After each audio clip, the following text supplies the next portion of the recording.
बच्चों, हमें क्वेश्चन दिया है which one of the following methods is nether mean for synthesis NOR for separation of amines. ऐसा कौन सा मेथड है जिससे हम ना तो अमीन बना ही सकते हैं और ना सेपरेट कर सकते हैं। A Hinsberg method, Hoffmann's method, Wood's reaction and Curtius reaction. देखिए option A, this is Hinsberg reagent. Hinsberg reagent is C6H5 SO2Cl, benzene thionyl chloride. This is benzene thionyl chloride. It is known as Hinsberg reagent. Hinsberg reagent की reaction जब हम 1 degree amine से कराते हैं then it gives product, ये product देता है and when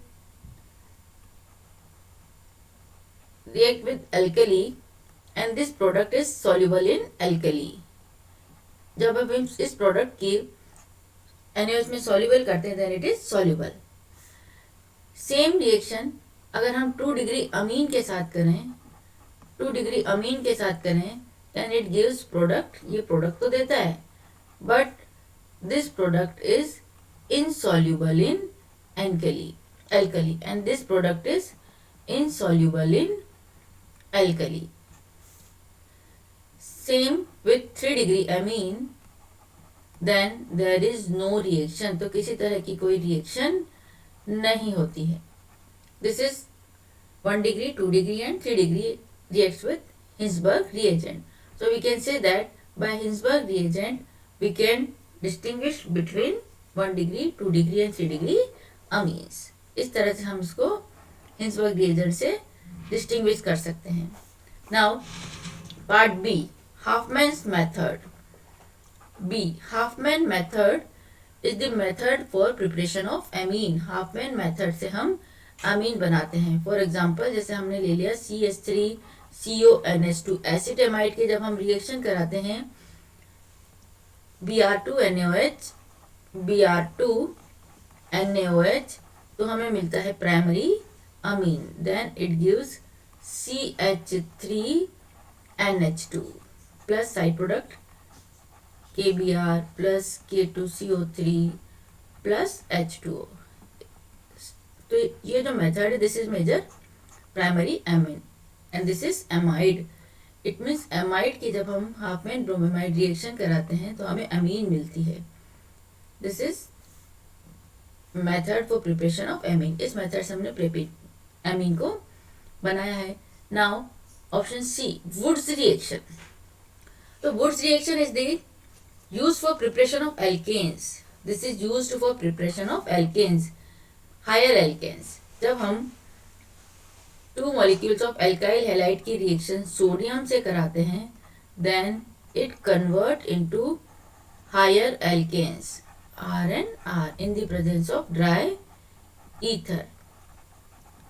This is Woods reaction plus NaX. तो यहाँ हमने बनाया alkane by Wurtz reaction, formation of alkane. Option D, Curtius reaction. Curtius reaction is thermal decomposition of azide to produce an isocyanate. Then hydrolysis it gives amine. So it is thermal decomposition of azide, RC double bond O and 3. It is azide. जब इसको हम thermal decompose करेंगे, heat देंगे तो ये टूट जाएगा and it convert into RN double bond C double bond O minus N2. इसमें से नाइट्रोजन निकल जाएगी. This is isocyanate. This is alkyl isocyanate. इस तरह की स्पीशीज मिलेगी. इसका जब हम हाइड्रोलिसिस करेंगे, now we get amine. Now we get RnH2 as the final product. This is amine. यहाँ पर भी हमें मिला अमीन. ठीक है, तो देखिए method A, Hinsberg method use में लिया for separation of amines. B for preparation of amines. D for preparation of amines. Only method C ऐसा है जिससे कि हमने ना तो एमीन बनाया है ना इसको सेपरेट किया है। तो हमसे पूछा गया है कि which method is neither mean for synthesis nor separation of amine. It is Wood's reaction. So here option C is the correct answer. Thank you.